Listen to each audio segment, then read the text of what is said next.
Sunshine Tour professionals have been coming to the expanse of Wild Coast Sun Country Club since 1984, and they made their way to the sun-splashed coastline for the Sunbet Challenge hosted by Wild Coast Sun. It's always great to be here. Everything is so beautiful about this place, and I'm so happy to be part of the tournament which has been played here at Wild Coast. For the last few years, the golf course has been improving.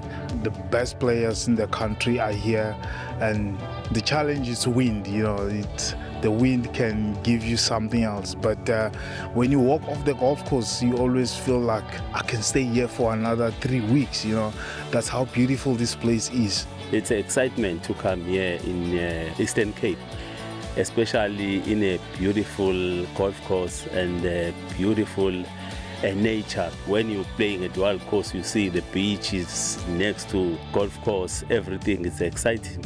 It's the Wild Coast, anything can happen here. I think firstly coming down, I mean the scenery is amazing. You never know what the weather's going to do either. The course, it's short, but it's not short, obviously depending on the wind. So, you know, whichever way the wind blows, holes play completely different. And I think that's what's quite exciting about the golf course, is it never really plays the same. Skill and patience were required at the start of the 54-hole event.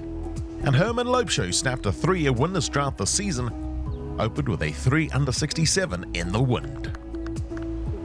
Wasn't too worried about the score today. It was all just keeping it in play, hitting kind of shots with the wind. The quite nice thing was with the wind, it kind of forces you to hit a certain shape, because if you don't get the shape wrong, you're in big trouble. I started off a little bit shaky, but I hold a few nice putts in the beginning. Yeah, then started playing a lot more solid from there.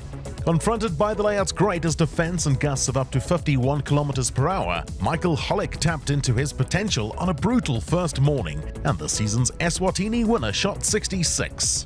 I'm not particularly good at playing the Wild Coast. Definitely not one of my courses I would say I'm looking forward to going to play in terms of good golf. But very pleased with my round. I played really nicely, drove the ball nicely.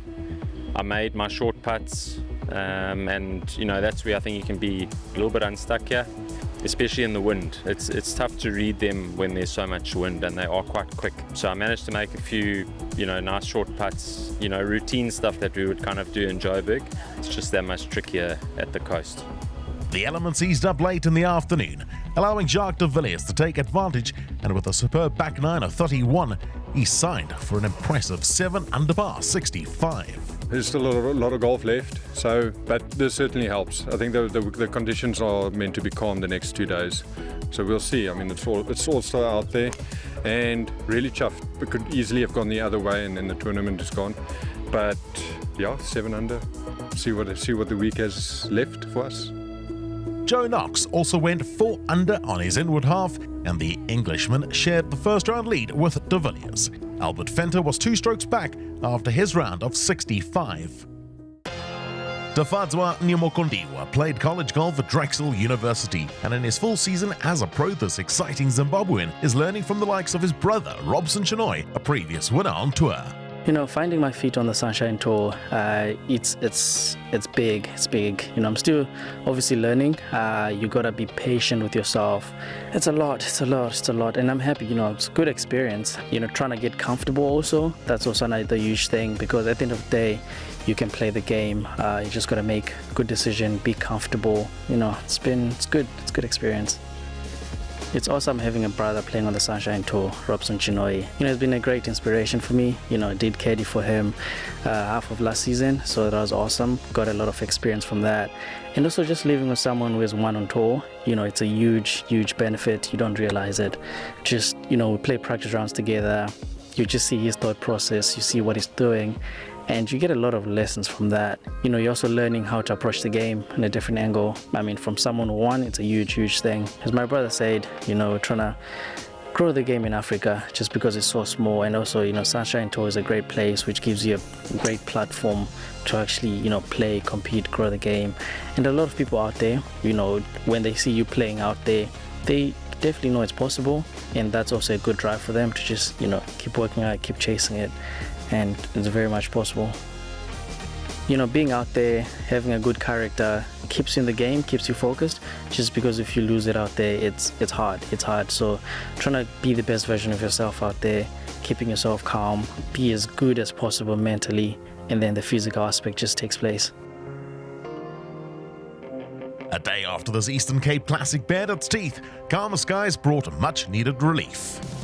Working his way back into form was Albert Venter, whose last success on the main tour came in 2022.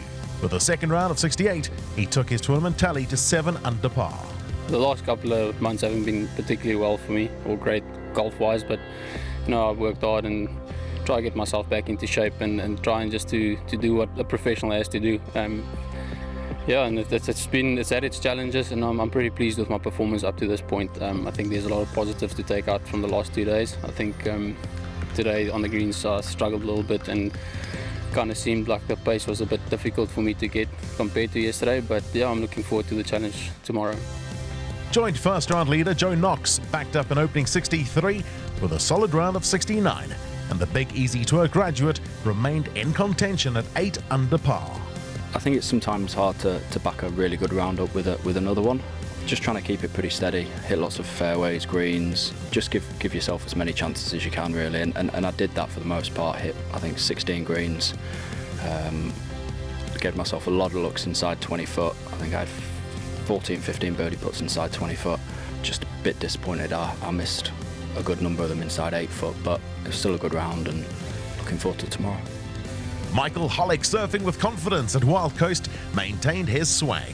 3 straight birdies on the back 9 and a round of 65 saw him move to 9 under par. I'd like to go back in the history books, but I honestly don't think I've made a cut here for 10 years. I do know at one stage I had about 6 missed cuts by 1 shot in a row, so you know, I'm happy to be, you know, leading the event, and we'll see how tomorrow goes. Hollick led by 1 over Knox and Jacques de Villiers. Venter and Lau Rowe were a further shot adrift, while Austin Bautista and Sam Simpson were beginning to make their presence felt. Herman Loubser, playing with confidence, came into the week as the Courier Guy Order Merit leader, following a consistent run of form and a win in Paris. Getting back into the winner's circle after I think 3 years, it's quite a long time, so it's hard to kind of draw experience off of a win if it's that long ago. So it feels like you haven't won, and I had a close call a couple of weeks before and the week before. It didn't quite get the job done, so to get over the line was massive and kind of just frees me up a bit more for the rest of the season. Gets me into those bigger events, which I'm super excited for. It may seem like I'm quite relaxed out there on the golf course. Some rounds it definitely feels that way. Some rounds doesn't feel that way so much. But just getting the win under my belt is definitely taking a bit of pressure off. It's one of the goals ticked off, and quite early in the season, so it definitely feels like there's a little more freedom to just go enjoy my golf a bit more and see how well I can play.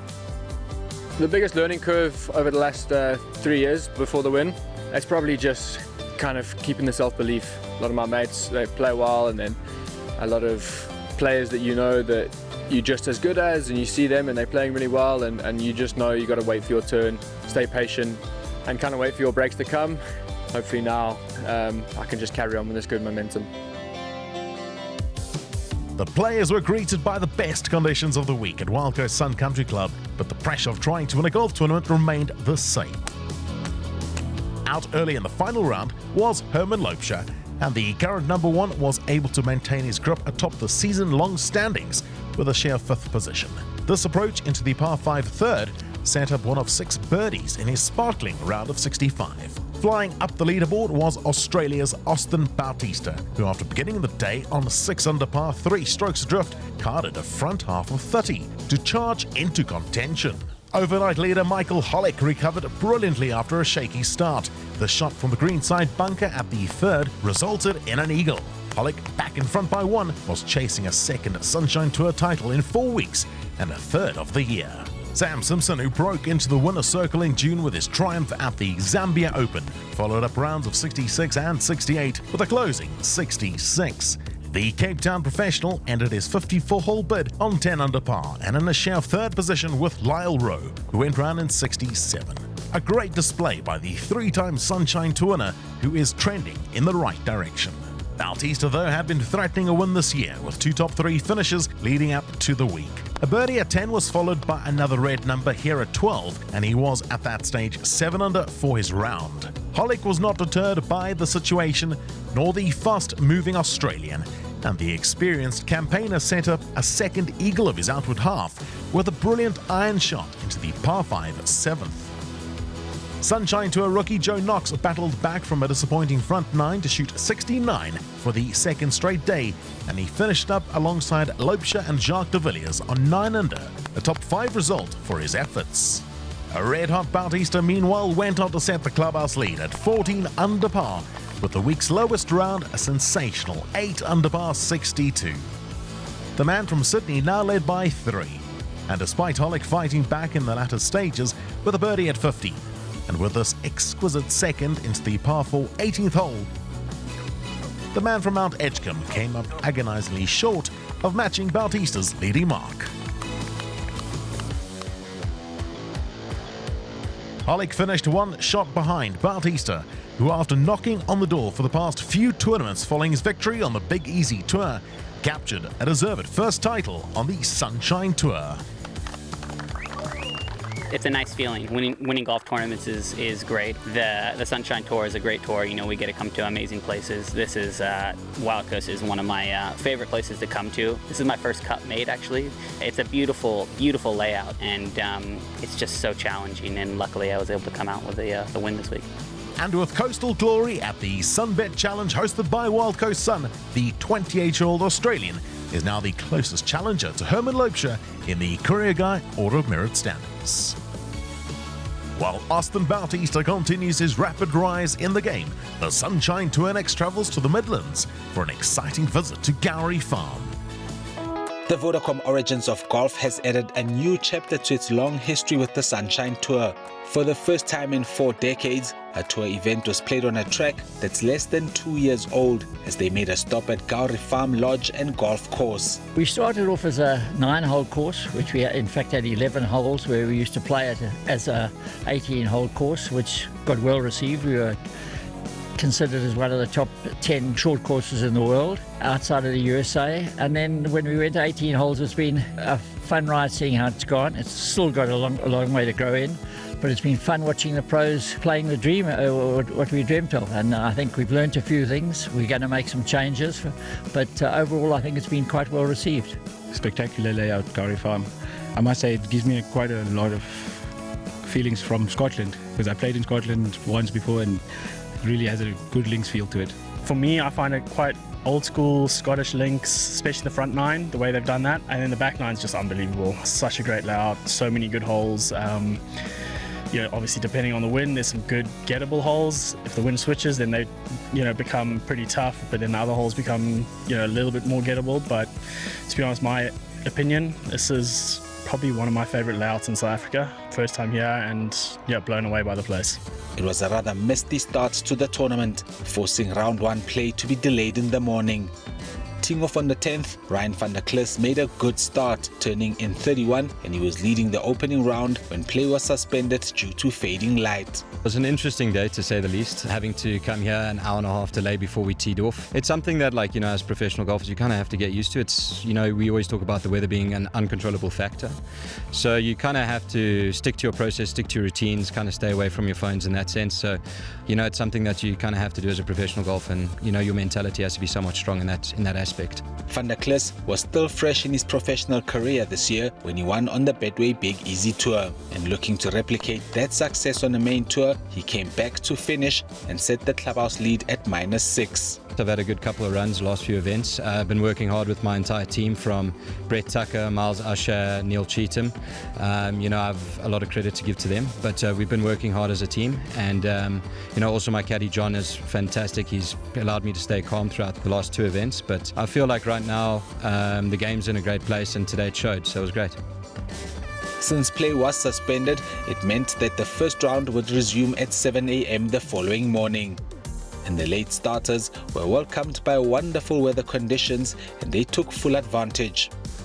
Still searching for an elusive second win on tour, Gerard Pepler is sitting just outside the top 10 on the Order of Merit, having played 9 events. he got off to a flyer in the KZN Midlands, going 5 under in his opening 7 holes. When he birdied his 10th hole, he looked well on his way to taking the lead, but he gave it straight back. He bounced back with 2 birdies, which were unfortunately offset by 3 bogeys at the 5th, 6th and 8th to sign for a 67. Building on its history of promoting gender equality, Vodacom once again featured professional women golfers competing for equal prize money alongside their male counterparts. This initiative reinforces the telecom giant's dedication to leveling the playing field and recognizing the skills and abilities of female golfers. 5 ladies were in the field at Gowrie. Kelsey Nicholas had a good start, cutting a 2 under 69 with 5 birdies and 3 bogeys to lead the charge. Gabrielle Venter opened with a 1 under 70 round. Despite finding 5 birdies, she was pulled back by 4 bogeys at 8 and 9, as well as at 15 and 16. Kyle McClatchy, who's still looking for a maiden win on tour, started his tournament with a 66. Unlike many in the field, he was a bit familiar with the Guy Smith layout, having played the course a few times before it was expanded to 18 holes. Played a little bit of social golf here, kind of throughout the years growing up. One of my good friends, Matt Solis, lives on the golf course, so we've played the old one a little bit. First time seeing the new one, but I really enjoyed the challenge out there. I played pretty well. I hit it really good. I didn't actually putt very well. I think I had a run of like 10, 11, 2 putts in a row.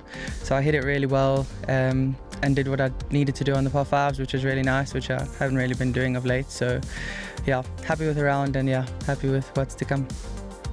Nikhil Rama gave chase of the leaders after opening with back-to-back birdies on his way to a 31 front 9. He birdied the 10th and made an eagle at the 13th to take the outright lead. Got off to a quick start on the first 9. I think I turned 4 under. Putts were going down. I mean, I was hitting really good golf shots. Even on the back 9, I just a bad mistake on the double bogey that I made on the 16th. But other than that, it was a really solid round of golf. Haven't been playing great lately, so I mean, golf has been trending, so it's nice to see the results starting to pay off now. So, quick start was lovely today. Dylan Mostert wasn't getting left behind. 3 birdies and a bogey on his outward 9 set him well on his way, and he would make 2 birdies and an eagle to leap up the leaderboard. It's been a little bit frustrating with the fog and the rain delay today. You know, didn't even get to tee off yesterday, but came out today. Started well, hold some nice putts. I've just been putting in a lot of hard work, and it's nice to see a little bit of payment. Just felt like I managed myself quite well around the course, hit a lot of greens, made a couple long putts, which always helps, and yeah, I made some nice short putts as well. It took 2 days to complete the opening round, and once it was in the bag, Dylan Mostert found himself at the top of the summit, holding a slender advantage over rookie Ryan van der Klis. Estenatha is a promising young amateur golfer who made headlines with his standout performance at the 2024 Sunbet Challenge played at Umhlali, where he finished in a tie for 4th place. His strong showing against some of the Sunshine Tour's best earmarked him as one for the future. The one at Umhlali was good. It definitely gave me a bit of confidence. You know, you can sort of back yourself. It settles the nerves a little bit, but these guys are good, so every week's different. You got to adapt. You're learning a new rotation of golf courses as well, so just a little bit of confidence. That's what it did for me. We're very grateful as amateurs. These fields are packed. Guys are qualifying, pre-qualifying to try and get in. So the 2 spots that they give us, we're just very grateful to the tour and to Golf RSA and Mr. Rupert for just allowing us to be out here and just grow as a player. I think over the next few months, I've got Umhlali next week, and then myself and Jean-Ray Ludic head over to Argentina to represent SA. So we're looking forward to that, and then hopefully the Daniel at the end of the year, and then we'll turn pro after that.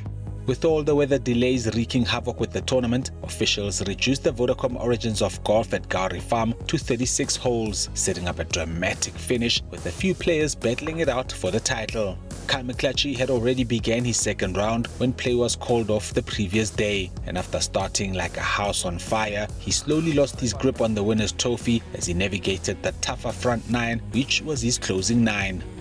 Nikhil Rama just simply couldn't replicate his round 1 heroics, slumping to a 1 over par 72 to close out his campaign. First round leader Dylan Mostert had a day to forget. After opening with a birdie, he made a triple at the 2nd and never recovered, finishing with a 74 that saw him tumble down the leaderboard.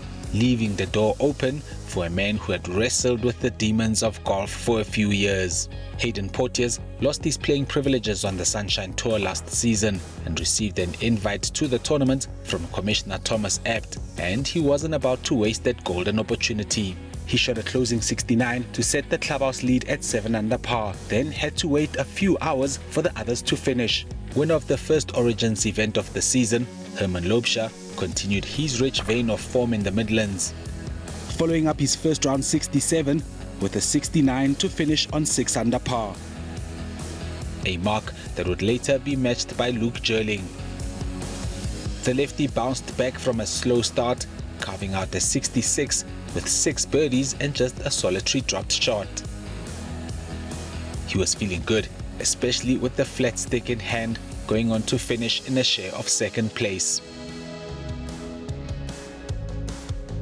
First day leader Ryan van der Klis lost a bit of his magic after sitting out for so long without hitting a ball. He was 1 over for the round heading into the back 9 and just couldn't find the momentum to bring him back, eventually signing for a 72 to finish in a 6-way tie for 9th. In total contrast, Estienne Conradi was having quite the entertaining day. He found 6 birdies and an eagle at the 16th, only to undo his great work with 4 dropped shots, narrowly missing out on what would have been an impressive victory. Searching for his first win of the new campaign, Daniel van Donde walked with a sense of purpose down the last as he needed an eagle to force a playoff. He put together a thrilling 6 under back 9 that included this birdie at the last, which was sadly not enough to send the tournament to a decider. Having finally broken through a week prior with a win at Wild Coast, Austin Bautista looked to make it back-to-back victories in KwaZulu-Natal.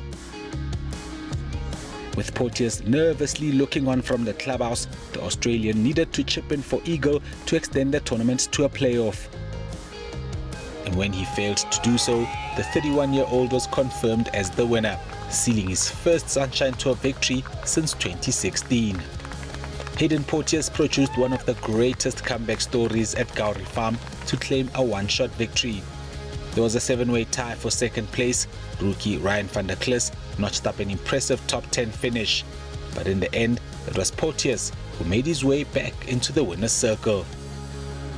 It's no secret that I've been struggling with my game, and Thomas Abt was very nice to me and giving me an invite this week. I think I've shown a bit of good golf, sort of on the mini tours, and to come here and take advantage of that invite is just, words can't really describe it. And it's been, I think people underestimate how tough this game is, and I think all you need to do is have a look at the last few years in my career to really know how tough it is. And to be back in the winner's circle is just, something I didn't even dream of, at the beginning of the week. I just wanted to kind of stick to how I was playing over the last 6 months or so. And it was unfortunate that a lot of the rounds were being suspended, and to do it in 2 rounds was unfortunate, but a win is a win. So I'm super happy, and hopefully I can take this and use it as some confidence. The victory moves him into 11th place on the Sunshine Tour's Order of Merit delivered by the Courier Guy, which is led by Herman Lobsha.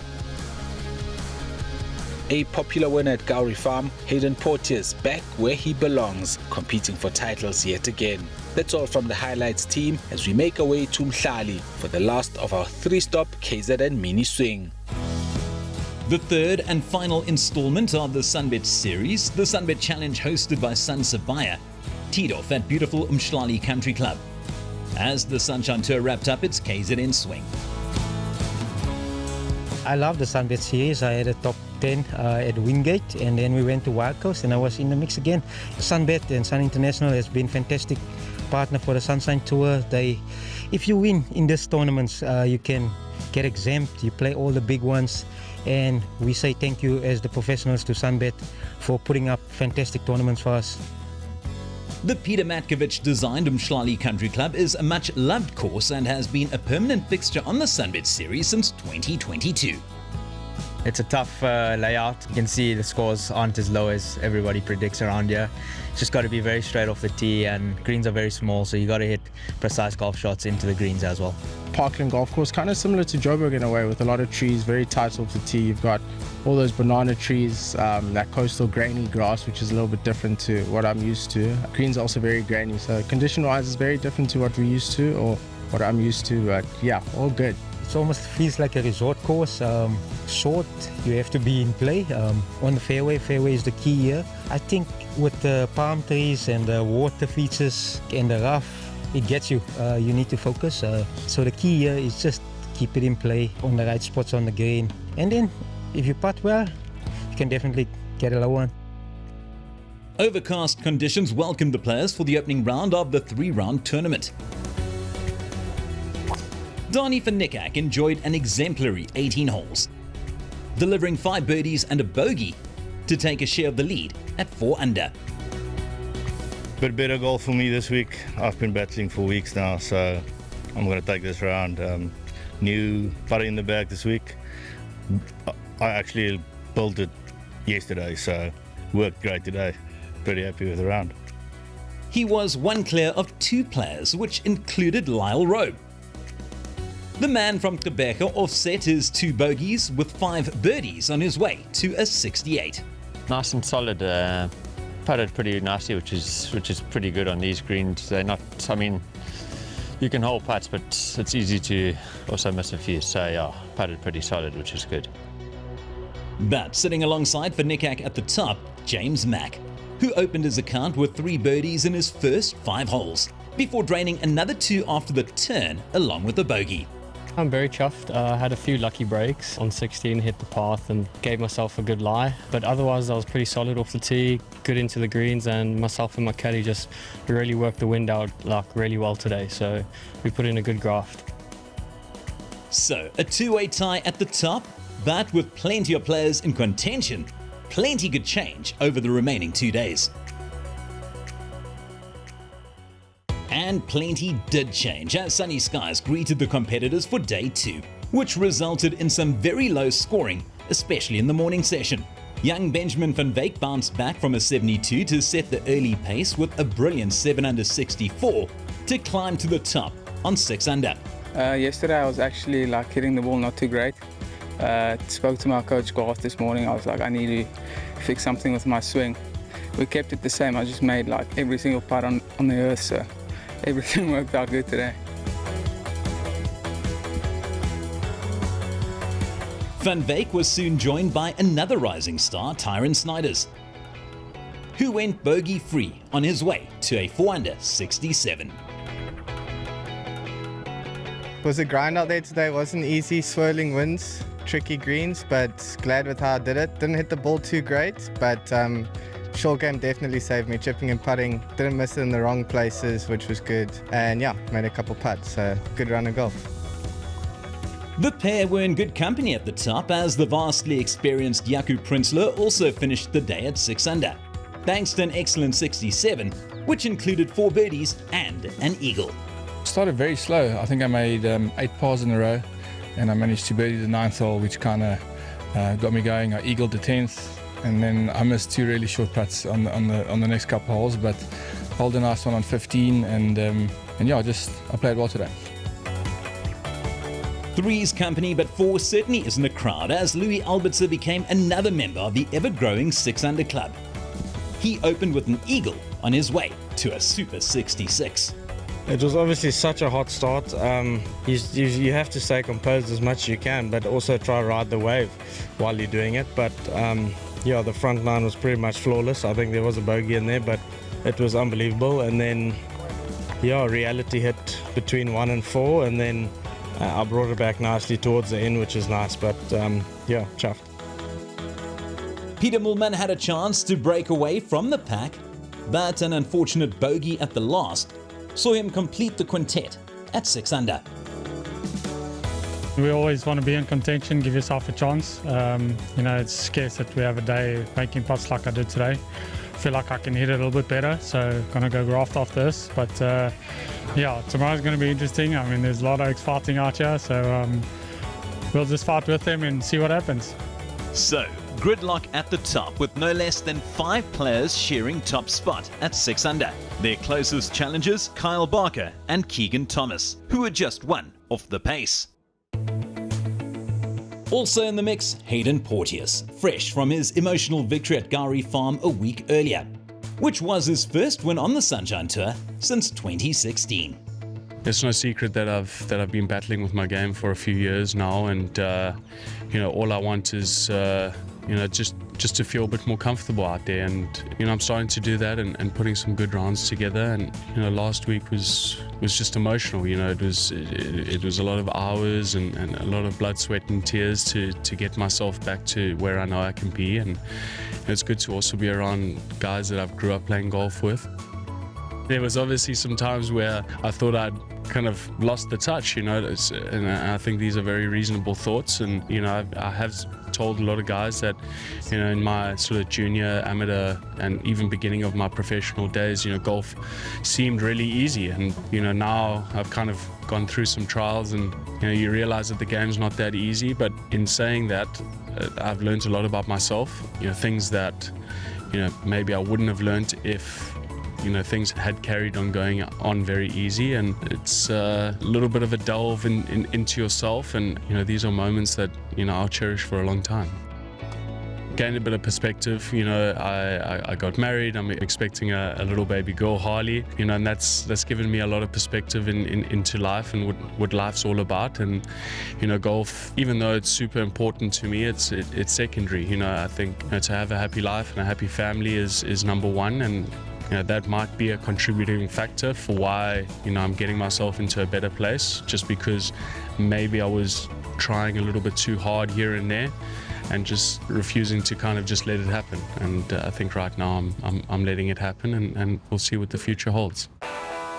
The Clouds return for the third and final round at Umhlali with the 52 players who made the cut, all in action. Lyle Rowe was a consistent performer all week and finished things off with a 69 to end the tournament at 5 under. Hayden Griffiths, who came second in a Sunbet Series event at Sun City in 2023, delivered 69s throughout his 3 rounds on his way to a share of 8th place at 6 under, where he sat alongside Ryan van der Klis.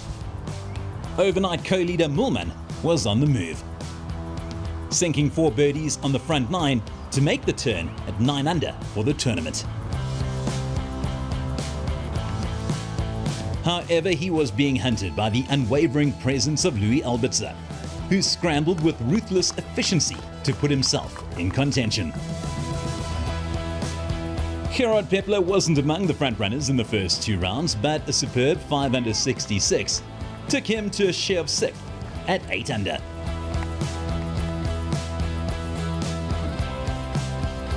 Prinsloo couldn't quite keep up with the leaders, but he did deliver 68 to finish tied for 4th at 9 under. The man beside him, 2-time Sunshine Tour winner Kyle Barker. This remarkable chip-in to save par at the 16th, the highlight of his 67, which also featured 6 birdies and 2 bogeys. The pair were 1 below young Tyron Snyders, who stayed in the 60s all week to finish at 10 under. A commanding performance from the man who represented the Texas Tech Red Raiders with distinction over in the USA. Mulman once again had a chance to break away from the pack at the last, and he did with this birdie at 18, giving him the clubhouse lead at 11 under.